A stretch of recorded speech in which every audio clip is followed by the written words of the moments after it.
So for those of you who are just joining right now, what you see on the screen are opportunities to be involved, to be informed. That top one, if you enter or text teamwork to 72690, you'll get policy updates to your phone. You can sign up for my weekly policy updates during the session starting in January. Hopefully by clicking on that link. Otherwise, you can go to our website, tndisability.org. There's a little red banner at the top, and you can get those sent to you. I like to think I'm very funny in them. If you would like to make fun of my sense of humor, there's a good opportunity as well to do so. Excuse me. And that bottom one, it's just an interest survey. We're always looking for advocates, leaders, people who want to tell their story and influence public policy in Tennessee. So this is just an interest survey. It's non-committal. You're not signing up for anything right now. It's just, here's who I am. Here's what I'm interested in. Here's how I'm interested in being involved in the future. So no commitment there, but those are some ways that you can stay in tune with us, stay in tune with our work, and make a difference. So with all that said, let's get started. So here's our agenda. Ideally, and this is ideal because I tend to talk too much in these things, but we're going to keep it to 30 minutes where I'm going to talk about what we see on the agenda here. You know, here's what's happening, what we know, what we don't, what we can speculate on. Talk a little bit about some background and context. So where does this money come from? Where does it go? What is it spent on? And what are these strings that everybody is talking about? And then I'm going to do a quick and dirty background on IDEA, just to kind of lay our foundation for why it's important for us to care. And then I'm going to lay out TDC's advocacy plan. So I'm going to give you a couple things you can do right now. Then we'll talk about what the short term and the long term looks like. And then we're going to open it up for questions and discussions. If you have questions along the way, I will do my best to keep an eye on the chat and on the Q&A section. And answer those in real time. I'm not great about talking and typing at the same time, but if I ever go silent, that means I'm probably just typing. So let's take a look at what this looks like here. So here are the things that we know. On Monday, September 25th, Speaker Cameron Sexton and Randy McNally announced the creation of a joint working group, and they have been tasked with studying the feasibility and impact of refusing federal funding from the Department of Education. And so they have a whole list of things that they're supposed to be taking a look at. Yes, the slides will be sent out. They will be, especially they'll be published on our website. But so they're really up there, sort of with an open discussion here.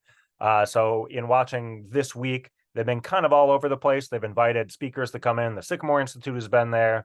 The Office of Research and Educational Accountability has been there. The National Conference of State Legislators, NCSL, has been there to answer, kind of technical questions about what funding looks like. And so they are, the scope is broad, and we're kind of seeing that right now. So we also know that there are members of the General Assembly who've generally expressed support for the idea of the working group, but not necessarily funding refusal. Some have come out and said, and I'll quote one, but I'm not going to name them, I would do anything in my power to pass this legislation. And he is one of the people who might propose if, that comes out of this joint working group.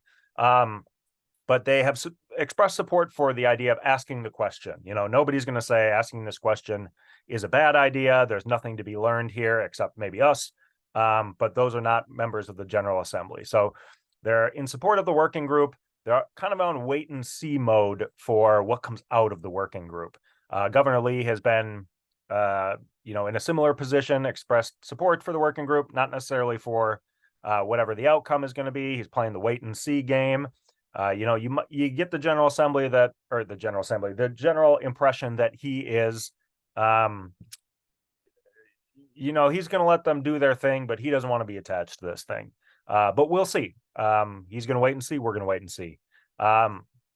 And so one of the reasons for the impetus to this working group are these idea of burdensome regulations. That's a quote from Speaker Cameron Sexton, that they want to evaluate and learn about whether they can get out from under those regulations and the burdens they seem to imply, and refuse federal funding in doing so. So they haven't said what they don't like. We can, glean some hints from the way that they've talked about things this week. But we've talked about, school lunch rules. The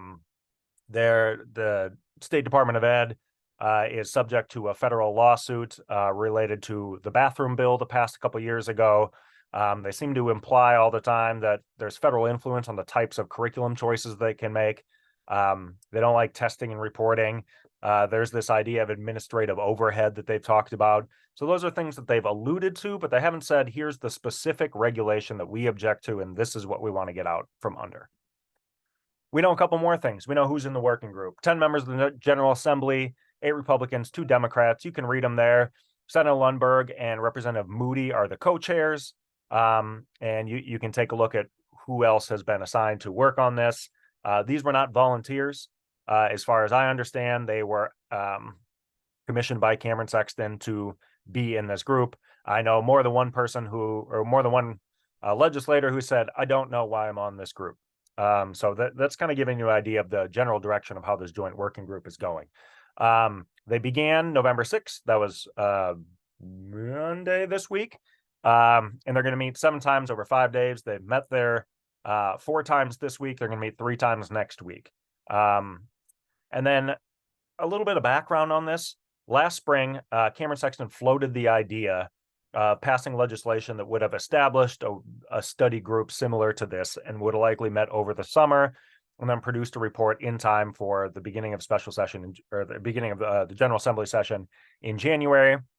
And he kind of quietly commissioned a report from the State Department of Ed that really laid out the roadmap for what this looks like.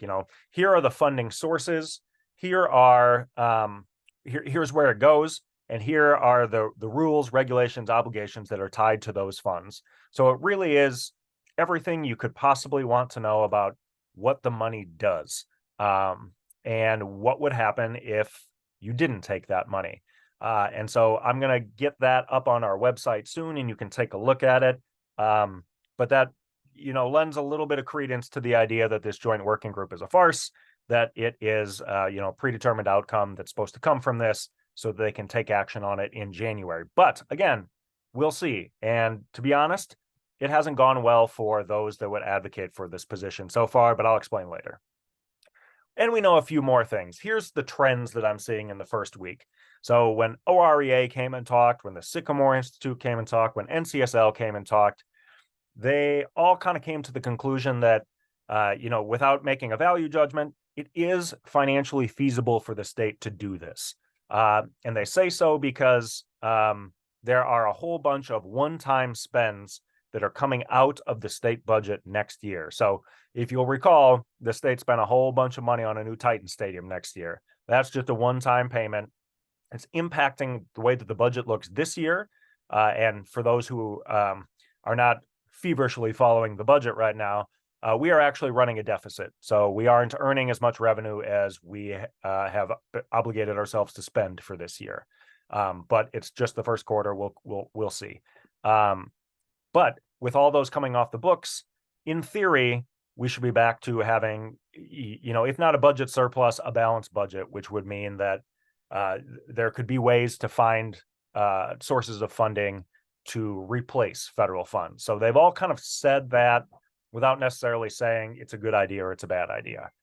They had the district leaders show up yesterday, and that was all sorts of fun because they are unenthusiastic about refusing these funds. They talked about their infrastructure building needs. The interim superintendent from Shelby County Schools talked about how one of their most effective Title I schools, they had to close it because the roof literally fell in.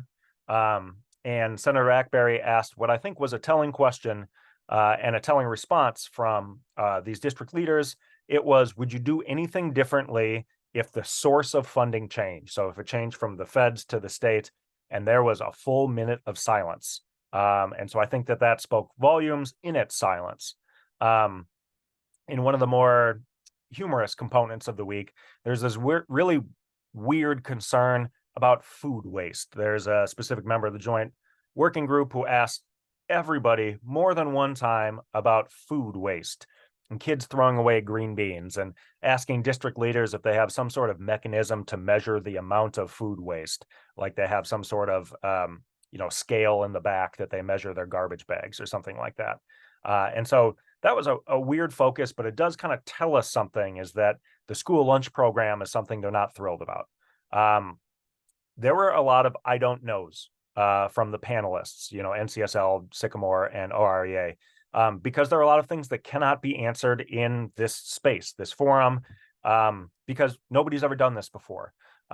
So, there were a lot of hypotheticals. If we did this, what would happen? What if that kind of thing? And they can't be answered. And it's likely that the only way to get those answers would be for them to go forward with this and then deal with it in the courts. And dealing with it in the courts is not in the best interest of students and their family, in my opinion.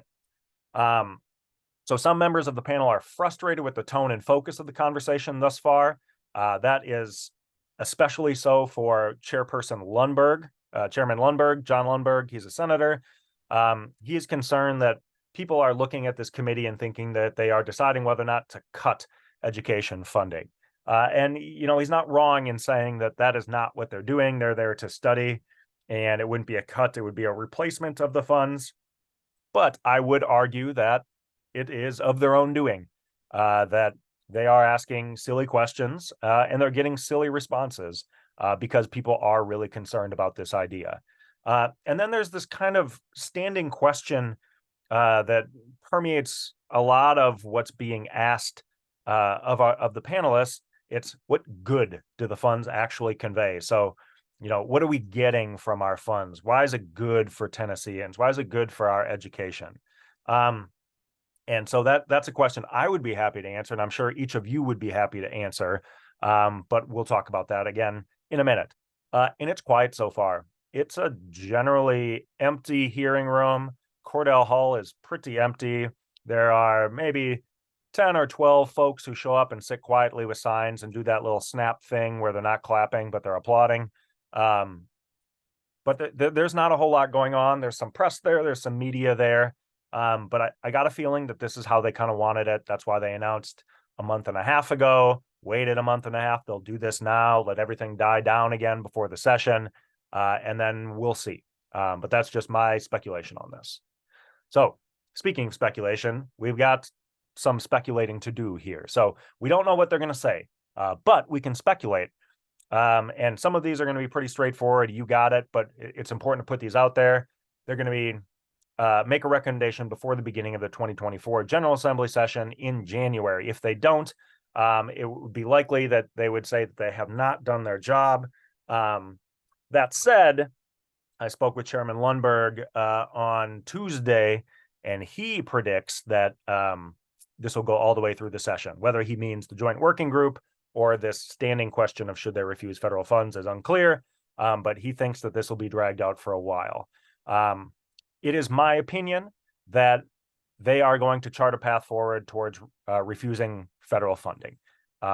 Whether that be, well, it'll be a piece of legislation, and whether or not they are enthusiastic about it, especially the difference between the House and the Senate, we'll see. The enthusiasm really isn't there in the Senate yet, but there are only 5 senators on this joint working group. We know the enthusiasm there on the House. Are they going to get together on that? The special session fiasco would suggest no, but that is no reason to let our guard down. So I'd say it's possible, leaning towards likely, they propose an attempt to pass. We can't know the substance of the bill because we don't know what they're going to say, like what's going to happen to special ed. It's hard to say. But I would guess that if there's a piece of legislation that goes out there, it is lacking on substance and details, and deferring all of that to rulemaking by the State Board of Education. And I'll talk about what rulemaking means for advocates like us. And we can speculate, how committed is Cameron Sexton to the idea? If it comes out and the joint working group looks as silly as they've looked so far, is he going to pin his name back on this? Is he going to go forward? Is it a stunt? Does he really mean it? What's the point here? What's he trying to get at? Because, it's fair to question his motives here. But I'll tell you that so far and going forward, I expect us advocates, all of us on this call here, to have to spend significant amounts of time, resources, and energy in addressing what happens. And that's unfortunate because I know everybody here would prefer to make Tennessee a better place for people with disabilities to live, and this would not do that. And I know other advocacy organizations in the disability space are frustrated that they'd have to spend so much time on addressing this. Here are the things we don't know, and I think I need to speed up a little bit here. We don't know what it'll look like. We don't know how much support it'll get from the House, Senate, or governor. We don't know the timeline. Are they going to introduce it this year? Are they going to try to pass it this year and next year? Are they going to say, we're going to phase out federal funding in 10 years? Who knows? We don't know what the state expects the schools to do in changing things. We don't know the extent of support from other interested parties like disability groups, superintendents, chambers of commerce, teachers unions. Not everybody's speaking. Everybody's kind of, in wait and see mode. And we don't know how the federal government might respond, but we got a hint this week. They were on the agenda to show up yesterday and testify, and they no-showed. So that might tell you a little something. So a couple things we can do right now. We have a plan and a strategy that I'm going to lay out towards the end here, and I hope you'll hear us out. It's just a suggestion. It's not a dictate, but we want to let you know where we're at. You can stay informed, take a look at those things. You can watch the proceedings on the General Assembly website. It's actually a really functional website. There's the link right there. And you can reach out to your local legislators and let them know what's up because they need to hear it. And stay resolved. They're drawing this out. Like I said, a month and a half ago, they announced. Now they're kind of quiet playing it. Session doesn't start for 6 more weeks. It's a slow play on purpose. So it's going to take the long term for us. So we're going to have to stay engaged in different ways throughout the advocacy campaign. We're probably not going to know anything for certain anytime soon. However, this is an important one. This is a red line. This is special education. This is the education of kids with disabilities. This is 50 years of IDA, where we went from 1 in 5 kids being educated in public schools to more than 60% of them spending almost all their day in a general ed class. And this is threatening to roll that back. So for me, this is a red line. You have to decide for yourself if this is a red line for you. And I don't see a compromise on a policy such as this. There's no way to change it. There's no way to appease the advocates who would say that, there's something good to come from this. So I'm going to do a little bit of Civics 101 here, some federalism.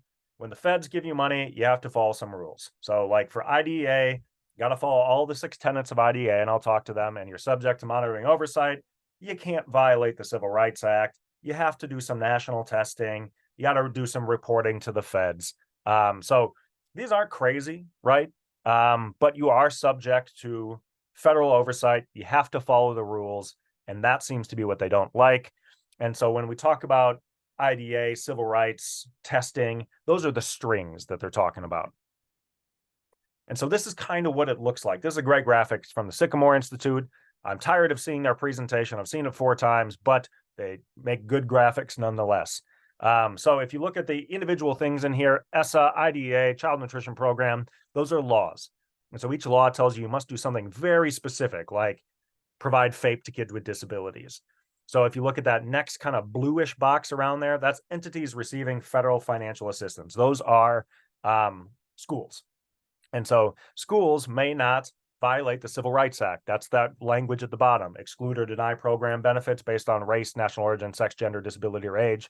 That's the Civil Rights Act and the subsequent reauthorizations of that act.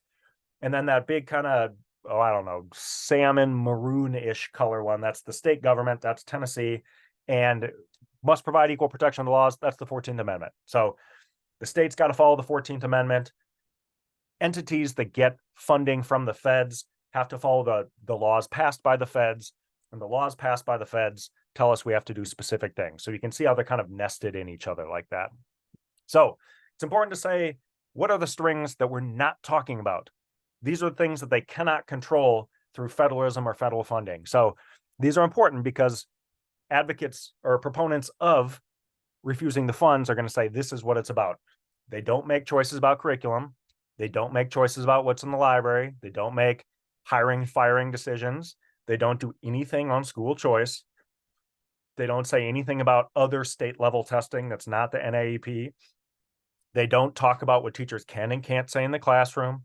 They don't talk about how states fund or distribute funds, the schools within their state. They don't talk about school sports. None of that stuff has anything to do with this conversation, even though some will say that it does.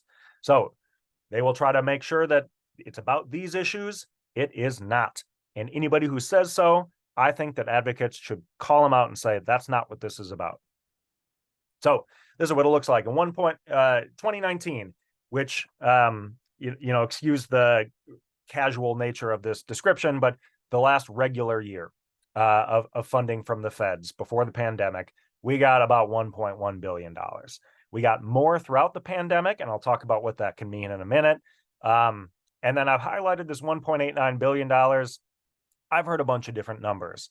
I've heard back to about 1.1 billion. I've heard 1.89 billion. I've heard 2.3 billion like it was last year. It's a lot of money regardless, and it pays for what you see there on the right. So this is the federal budget that goes towards states and schools. You can kind of see what that is. You see special ed, you see basic education funding, things like early intervention are in there too, and those are all in the thousands. So we're talking about lots and lots of money. When it gets here, again, thank you, Sycamore, this is what it looks like. So this is 2019, 21% of the money that came from the feds goes to IDEA. And you can see where the other ones go. It's a big chunk in school nutrition, which is why they might be focusing on that. But you can see that actually the federal slice of the pie isn't as big as one might guess. And that's part of their argument, is that it's not that much money. It's only a sliver here. We can cover that sliver itself. But if you look at the local burden there, you can imagine closing that pie of federal funds, local burden is likely to go up as well. Oh, and there's some direct federal in there. That's like from the Department of Defense for JROTC, for the Perkins grant for community and technical education, that type of thing. Career and technical, excuse me. And this is what each district is getting. So you can see the dark burgundy, maroon, red ones. Those are most reliant on federal funds, making up a bigger portion of their annual budget. You can see here Williamson County is only down here to 3 to 6%. You can look way over here in Shelby County, and it's quite a bit more. Davidson somewhere in the middle. But you can see that there is, anywhere from 10% or more is a substantial. I mean, can you imagine your school cutting 10% of what it does? Because that's what it would require without federal funding, without the state supplanting those funds. So a little bit of background on IDEA. I'm going to keep going fast here. IDEA, Individuals with Disabilities Education Act. This is the basis of what we're talking about. Passed in 1975, is called the Education for All Handicapped Children. Was reauthorized in 1990, and then reauthorized again in 2004 to add in some accountability measures to align with No Child Left Behind. Our lovely new Department of Ed Commissioner, Lizette Gonzalez-Reynolds, she was the person who reauthorized IDEA in the model of No Child Left Behind. So that's kind of her baby. So an avenue of advocacy to keep in mind. So before special ed, and I talked about this a little bit, most children were educated at institutions, state institutions. We have a bad history of that. I don't need to tell people this. Or parental education cooperatives, where parents had to get together, fund it themselves, and try to educate their children as a cooperative, a collaborative. But really only 1 in 5 children with disabilities were served in public schools. In many cases, and in many states, and in Tennessee, they were specifically and legally excluded from public schools. So those are kids who were deaf or blind had to go to the school for the deaf or blind. They didn't have a choice. Behavior disorders or kids with intellectual disabilities were generally institutionalized. So that's what it looked like before. So when they say they want to roll back 50 years of IDEA, we can point to this and say, well, look what you did without IDEA. Why would we expect you to do anything different here? And where we've gotten today, 65% of children with disabilities are educated in the general education setting more than 80% of the day. That's a big change, where only 20% were even allowed in schools. Now 65% spend most of their day with their non-disabled peers. A little bit more of IDEA. These are the 6 pillars of special education that come from IDEA: the free and appropriate public education, or FAPE, an IEP, least restrictive environment, so being educated in the general population as much as you possibly can, appropriate evaluations to determine the extent and scope of your needs, parent and teacher involvement in the IEP process. They call it meaningful involvement. And this idea of procedural safeguards and due process. Those are all those documents you get in the mail and your avenues for redress if the school is not meeting the needs of your kids or not living up to their IEP. And then it interacts with Section 504 of the Vocational Rehabilitation Act and Americans with Disabilities Act as well. And there is a standing legal question of what happens if you don't have to do IDA. What does Section 504 and the ADA then obligate the school to do? Because those are kind of subsumed by IDA. IDA is number one. 504 and ADA are kind of the fallbacks. Okay, now what does the fallback look like minus IDA? So standing question. And so IDA pays for what's quoted in the law, the excess cost of special education. You can see the list of things that it does here. The state's got to make sure that they're following the laws and monitoring and reporting, pays for special education teachers and their class size, paraprofessionals, other related service providers, assistive technology, alternative supplementary curriculum, small class sizes, due process enforcement. So all of special ed comes from IDEA. But IDEA itself is underfunded by the feds. The law requires that the feds pay 40% of the cost of educating kids with disabilities. You can see that they're sitting at about, in 2020 anyway, 13.2%. And so if they were to meet all of their obligations to the state of Tennessee, we'd be getting another almost $430 million in the state of Tennessee for special education. And I like to bring up just this little idea. Say if the General Assembly really wants to stick it to the feds, they should cover that $430 million. It's cheaper, and then they can prove that they can do it better than the feds can. But alas, So what would happen if we got rid of it? Oh, I got to get going. We're already at 12:30. We can't know for sure. Nobody's ever done it before. But if they did not accept any federal funding, they would not be obliged to follow anything in IDA. However, the state does have 4 of the 6 pillars of IDEA already codified in the Tennessee Code. So those are the right to an IEP, the right to an appropriate evaluation, the right to be educated in the least restrictive environment, and the general free and appropriate public education. However, it is missing 2 big important parts and 1 super big part. The first part that's missing is meaningful parent-teacher involvement. So in theory, and this is assuming bad intentions on all the parties involved, they could make a bare bones IEP with no input from you, the parent, no input from the special ed teacher, and then you'd have no avenue for redress because we did not codify due process or procedural safeguards. That's a little tricky. It references those in the code, but it's a circular reference to IDA. So if we're not following IDA, would that nullify the code? I don't know, because it just says we have to do IDA. So hard to say. And then so if you got a bad IEP and you can't fix it, you can't make it better, there's nobody watching without IDEA. It is just the state. So if the state says, hey, schools, cheapest IEP you can possibly do, and then you say, hey, that's no fair, that's awful, you're not meeting the needs of my kids, I would like mediation, the state would then lead all on its own mediation and decide whether or not they themselves are following the rules that they set out, right? So there's no oversight. So we've been trying to come up with the perfect metaphor for this and haven't got there yet, but it's something akin to the fox guarding the hen house, right? That they have a powerful incentive not to provide services, and then they themselves are the only one holding themselves accountable for providing services, right? And they could change this at any time that they wanted to. They could cut funding. They could cut the proportion of funding. They could take out IEPs, evals, LRE, FAPE from the law. Nobody's watching, right? And so trying to implement this, you're probably going to get sued as the state. They're going to face a ton of lawsuits, and it will be chaos. So here's the plan, right? I think this is why y'all showed up. So in the short term, they're still talking about it. So we as advocates, we need to hold our fire till there's something to shoot at. And sorry for the, violent metaphors here, but it's the best one I had. So we have been accused in the past of being out over our skis, being ahead of what's said or proposed, especially in TISA. So we expressed concerns about TISA. They said, whoa, we didn't say that. That's just a placeholder in the law for now. We'll fix it on the backside. The state board will take care of it. don't worry about them. And then we were kind of marginalized for the rest of the time for being out over our skis. So don't get out ahead of what's said or proposed.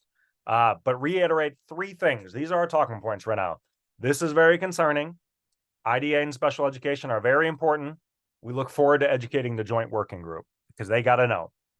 And then cautious contact. Again, it's important that they hear from our community, but it's important that they don't think that we're getting out over our skis, right? In the long term, we've got options. If they propose a plan, we can do a lot of things. Committee testimony. Our legislators are going to hear from y'all. And I dare them to tell us that special education is not important. They're willing to do away with it, the rights of kids with disabilities, to your face. So there'll be a lot of meetings with legislators. Media is going to eat this up, and we'll need advocates, we'll need leaders, we'll need parents to tell them, to personify this issue and say, this is my kid deserves special education. You've got the option to protest. We could do something fantastic, you know. If you recall the 504 protest at the U.S. Capitol, you know, maybe that's nothing compared to what we're going to do for special ed. An email campaign, there'll be lawsuits. So we have options, but we can't enact any of those long-term options until we have something to fire at. So short-term, hold your fire. Long-term, if there's something to shoot at, you know, take aim. However, we got to be on the same page. They're going to try to divide and conquer, and that's what they do on a regular basis. There are a lot of disability advocacy organizations, and they'll try to get to each one of us and say, will you compromise? Will you compromise? Will you compromise? Will you approve of this? But no, we need to be on the same page because there is no compromise on this. They'll offer to codify IDA, you know, take IDA, put it wholesale into the code. That cannot work. They'll say they'll refuse Title I. They'll refuse school nutrition funding. We'll leave IDA in place. No, that's not going to work. We can't accept State Board of Education rulemaking because that is entirely unaccountable. They'll have a public input process, but in the end, they'll decide what they want to do. And in the past, that has not been to the benefit of kids with disabilities. We must make this about disability and disability only. So there are a lot of reasons to do this, or to not do this, excuse me. You know, this is bad finances. Why would you give up free billions of dollars to spite someone? You know, there are, you know, this goes for poor kids too. Why would you harm poor kids? This goes to kids learning English for the first time. Why would you, you know, there are a lot of good reasons not to do this. It's silly, but we have to make this about disability and disability only because we want to put ourselves in a place for them to look us in the eye and say, we're doing away with special education. And that be the only thing that they can possibly say to us. So don't let them distract us with all this other stuff. And then stay the course. It's going to be a long battle. So we got to stick to the plan. We got to stick together. We need to stay behind our skis, not get out and say things that have not been said or applied, right? So I've got a couple talking points. And again, these are suggestions. They're not dictates. But this is how we at the Disability Coalition are talking about things. So merely asking the question, right, which they're doing right now, has already thrown the already hectic lives of Tennessee children with disabilities and their families into turmoil. So it's hard to live with a disability in Tennessee. It's hard to be a caregiver of a person with a disability in Tennessee. But we've got this one thing, these rights that are, you know, handed down to us from the federal government for our children to be educated. And you're questioning that on top of everything, right? Already just asking the question, hectic lives, right? There are no strings or minimum standards or whatever you want to call them that would justify functionally destroying special education in Tennessee. You don't like kids throwing their green beans into the garbage can? That is not enough to get rid of special ed, right? But these are not strings. They are civil rights. They're not burdensome, right? These are civil rights. If you want to call somebody's civil rights a burden to you sitting up on the days at the General Assembly, I dare you, right? Because these are the bare minimum of protections for kids with disabilities. We don't believe that the state can do equal or better than the feds do. So you're not going to do better. All of the history of the way that the state treats kids with disabilities would suggest otherwise. And unless anybody is like a literary hero and has a better metaphor for us to use, this is like the fox guarding the hen house. There's a powerful motivation for the state to limit expensive services and then rule on its own behalf in disputes, and they would be the only one holding themselves to account. So things talk about, things don't. Special ed and IDA are important. What's missing from the code? Talk about due process. Talk about meaningful parent engagement. What happened before IDA? You know, the 1 in 5 number. We're rolling back 50 years of progress. What would it mean for you and your family? Would you stay? Would you send your kid to a public school without special ed protections? Just asking the question causes chaos. That's kind of what we talked about with a different talking point. And we are mad that there's this apparent lack of concern for families of kids with disabilities. Things not to talk about. Don't talk about finances. Others can do that. Sycamore Institute's already talked about it. How silly all this is. Don't talk about those other things that they'll say it about: book bans, bathroom bills, defunding. That's not for us. Ad hominem insults. So like insulting the messenger, right? School lunches, administrative overhead. That's all the stuff they want to talk about. Don't talk about that. And compromises. Compromises, in my opinion, off the table. So what you can do right now, stay informed. Go to our website. We're going to have a resource hub up next week. These slides will be on there. All sorts of resources, opportunities for you to engage. Reach out to other disability organizations. TDC is just one of them. Everybody's concerned about this. So if you've got one close to you, you've got one you've worked with in the past, they're already on it. And read everything. I suggest that about anything and everything because reading is awesome, but this in particular. Talk to your friends and neighbors. Let them know that this is a disability issue and affects you and your family. You know, when you're looking over the fence, talking to Wilson, mention, hey, they're thinking about doing away with special ed. You know, my kid, right? Talk to your legislators. Remember the talking points: concern, important, education. You know, what do and don't talk about. We set up a voter voice message system. So if you want to send our canned message, that's cool. All you got to do is put your name in and I'll send it to your legislator and then the joint working group. Or you can modify our message to put your own story into it. So there's a link right there. I'll have it at the end of the slide too. Look to the long term. You know, what'll happen if this happens? Think into the future. You know, I hate to put anything on your plate, but, you know, you got to plan ahead here. What happens if type of thing. So big takeaways, and I know I'm 10 minutes over already. A lot we don't know. Keep every arrow in the quiver and bide your time. 3 things for now are concern, importance, education, and know that when the time comes, we'll be ready because we'll all be educated about this. We'll all be on the same page. No divide and conquer. This is a red line. We'll be ready. And we have options. There are things that we can do to mess up their plans. And I'm speaking on Carol's 33 years at the TDC. I think we as a disability community have proven that we are not the community to mess with. So ask us to get into our bag of options and we'll pull them out, right? And we will need people to advocate on behalf of special education in order to save it. Personifying the issue, saying, this is my family, this is my kid. Tell me my kid's education is not worth it. And we'll need you there to do that. So a couple things. I want you to stay involved. You can text Teamwork 72690, sign up for policy updates. This is just an interest survey. We've got a lot of things that we're working on this year, so I wish we weren't spending our time working on this. So you could scan or follow that link to just fill out an interest survey. You're not committing to anything, just what you might be interested in the future, and we'll give you a call when it's time. And then the voter voice link. That's going to send a message to the joint working group and your legislators, letting them know that they need to be listening to kids with disabilities. So with that, I'm going to leave this up here. Feel free to put questions in the Q&A or the chat. But that's the end of my spiel here. I hope it was informative. Let me know. I'd love to have a discussion here for the next 18 minutes.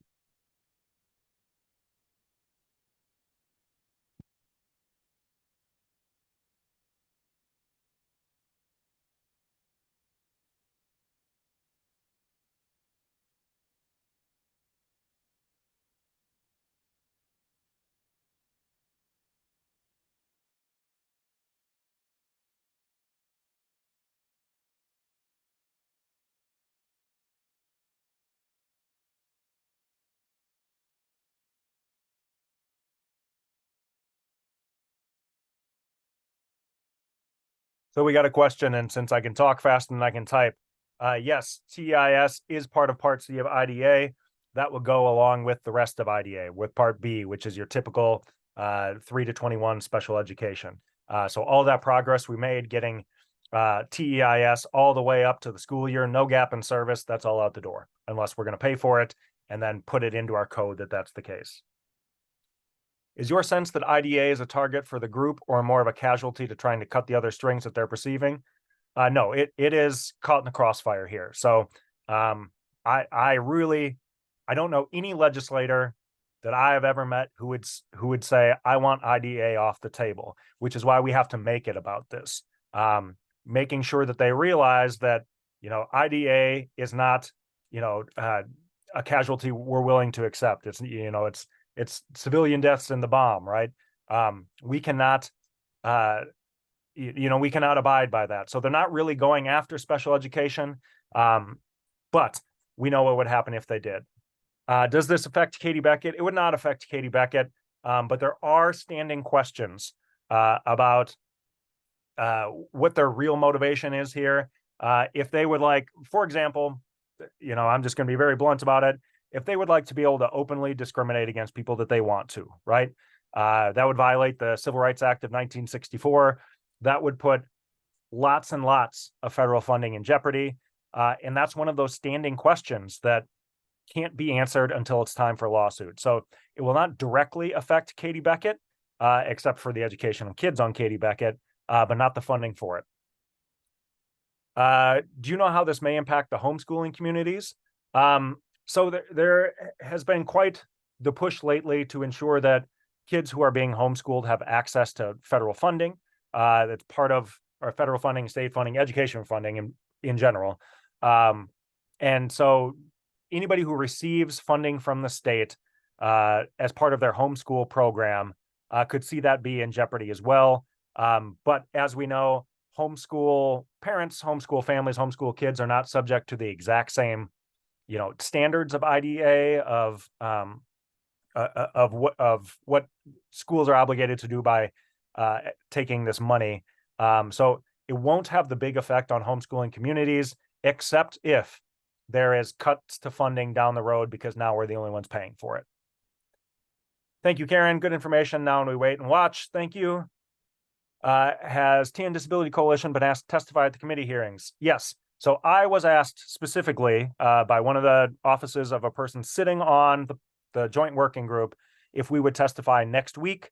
But I'm going to put the quote out there. I'm not going to attribute to anyone, but they said no, because they don't want activist organizations to testify. So we are characterized as an activist organization, and our testimony is now, it would be unacceptable to them. So we have not been asked to testify, but I'll tell you this. I went up to Senator Lundberg's office on Tuesday after the hearing and told him that, the issue here is that you're talking about finance and strings and can we pay for it? But people want to talk about what will happen. What does this affect? Who does it affect? And then I told him seemingly for the first time about IDA because he didn't know anything about that and said, I could talk about it. I could get a legal expert in IDA to come talk about it. But if you want to cut this string, you got to know what this string is. And he said, interesting. I'll let you know. So long story short, we were asked yes. They said no. I made the case that they should reverse their no, if that makes sense. So can the feds not intervene? I mean, kids with disabilities is the responsibility of the federal government too. So I am positive that if we refused all federal funding, the federal government would sue the state. Among many, many other parties who would sue the state. I would guess they'd get a bunch of them from kids and families. They would get from the feds. They'd get from Tennessee Justice Center, Disability Rights, all of these people who have the capacity to sue. I bet there's even a class action here. But yes, so I think the feds would intervene both in a lawsuit, but also then it's their job to interpret the ADA in Section 504 in the absence of IDEA. So they are going to interpret that in a way that is beneficial to the outcome that they want, if that makes sense. So they want Tennessee to accept this money because they want to ensure that they have some oversight of how kids with disabilities, poor kids, kids learning English, school lunch are done in our state, because it is in the best interest that we have a well-educated national populace. So I would expect the feds to try to intervene, but they are limited in what they could do just by the nature of federalism. Will TDC provide talking points and scripts? So I'm going to quote my good friend Tom Jedlowski, our comms director here. We don't necessarily do talking points because we think that the best way for advocates to engage with their legislators is tell their story and be an expert on their story. The best thing for advocates to do is personify the issue, put a real face on the issue and say, this is who you're talking about. We are not the abstract. We are not some principle. These are kids. This is their education. And we want you to look us in the eye and say, we're going to do away with that. So talking points, cool. Tom calls them thinking points. So it'll be more likely in the thinking points realm, but we really think that the best thing that advocates can do is tell their story, tell how this law affects them, and dare your legislator to tell you that's not worth it. I was under the impression that even if funds were denied, the state would still have to abide by IDA. Why doesn't the IDA fall under the supremacy clause of the Constitution? It's generally that federalism idea that IDA is entirely tied to federal funding. It is an optional program of the state. I mean, even Medicaid, Medicare is an optional program of the state. And that's just how these kind of laws are set up. These structures of our federal government are set up.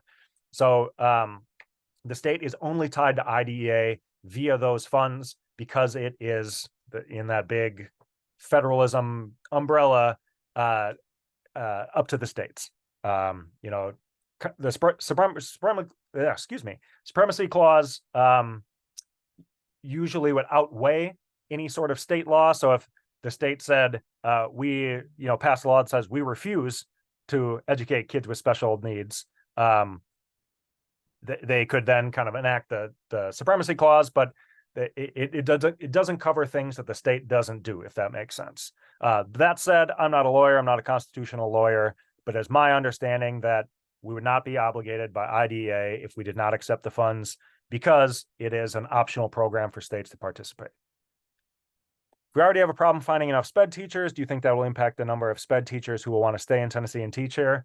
Absolutely. I mean, if I was a special ed teacher and I have my master's in special education and I was trained and taught to follow IDEA. Those are the rules. Those are the structures of special ed. That is what a special ed teacher is an expert at, specifically so.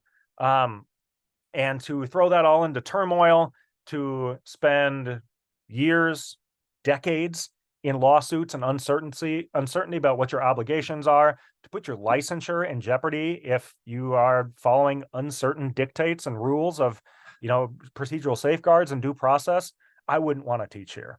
So it's not going to make the special ed teacher shortage, the related service provider shortage any better. It's more likely to make it worse, in my opinion. Very good questions, everybody. Thanks. I appreciate the engagement. Happy to try to answer any more questions. Could losing this funding stop in-school therapies such as speech, OT, and physical? Yes. So IDA pays for usually the salaries and constructs of those related services. There is the standing question of then, if the school is not providing OT, speech, physical therapy, that type of thing, does then Medicaid step in? So usually they consider school therapies to be in lieu of Medicaid therapies. You can't do the double dipping. Like you can't get ABA in school and ABA from a private provider and have Medicaid pay for both. But in the absence of any of these, because we either cut the funding for them, nobody wants to work here anymore, any reason why these might go away, it's possible the Medicaid could step in and pay for those. That said, I think we all know Tennessee hates paying for TennCare and Medicaid services. So they'd likely be lesser, and I think they'd probably take steps to avoid having to pay for it in that context.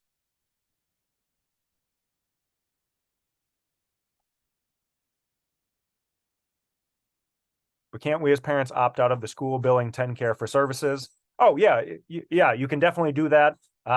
In fact, for a lot of services, it might be better to do so, depending on what the needs of your child are. But I was just speaking in the absence of these therapies, because IDA funds them. The state could at any time decide, we need, it's a recession. We need to cut our contribution to our schools. These are on the, related services are on the chopping block because we think Medicare would pay for them or Medicaid would pay for them, TennCare would pay. So it's totally a hypothetical, but it is conceivable. So again, this is one of those questions that can't really be answered until it happens. Hopefully, it doesn't ever happen. But that's sort of my speculation on it.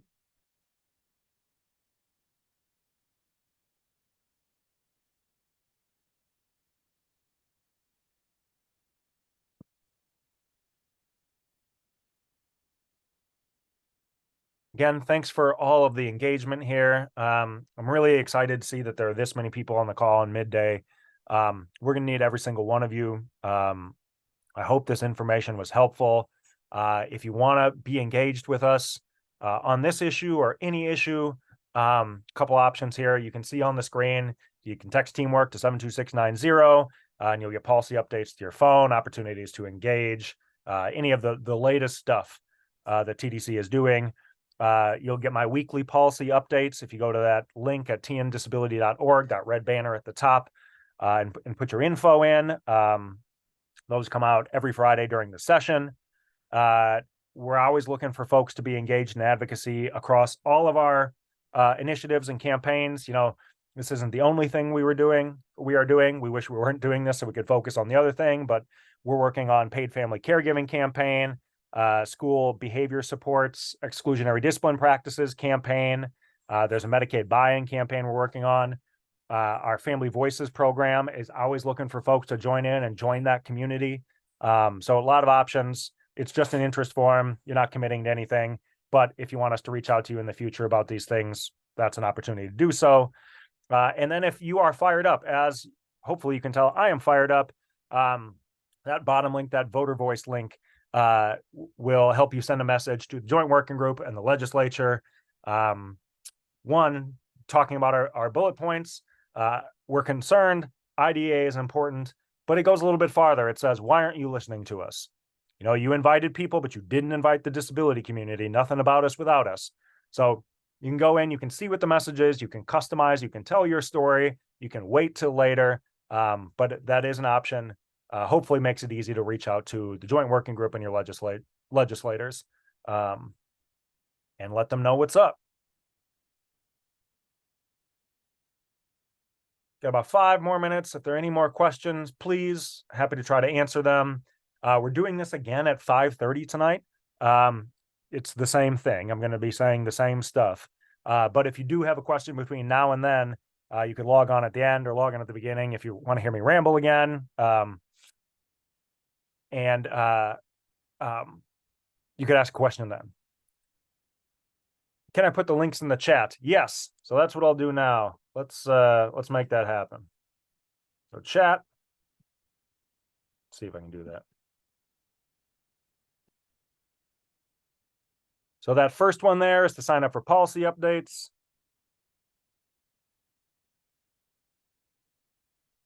That second one is our interest survey.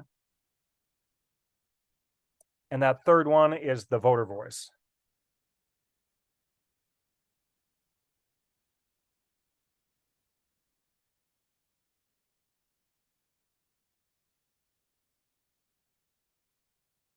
Chat is disabled.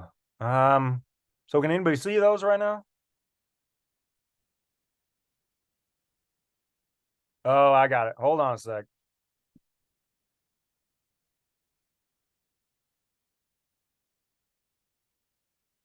I see what's up. I sent it to the panelists, which is just me. So only I can see it.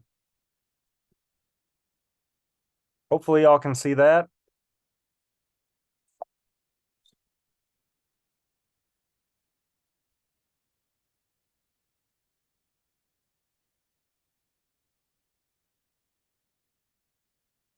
Question, how do we opt out with Medicare paying for school therapy so we can use it at home or for private services? The best option you can do there is call an IEP meeting and tell them that.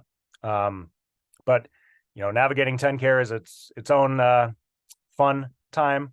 So know that that's coming down the pike too. But call an IEP meeting and say you would prefer it here rather than there.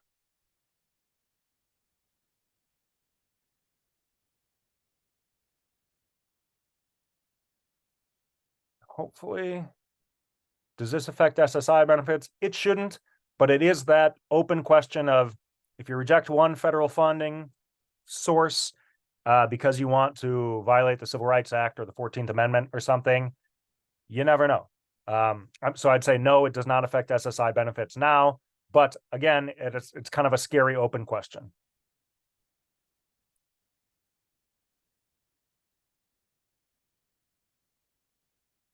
And so I don't know if the chat's working yet. I hope it worked, that you can get those.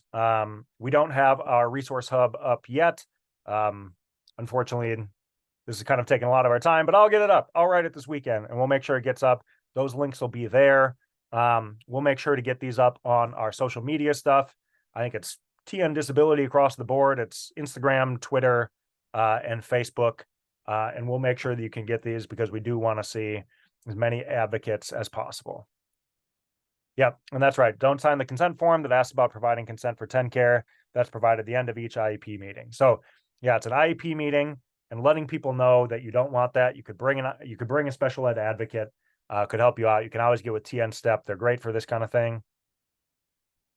So can the kids do both SPED and regular class? Yeah, there are different settings in special education, anywhere from 60% or more in a excluded classroom, all the way up to everything but nursing services. So that is just a function of IEPs and what meets the needs of a kid individually.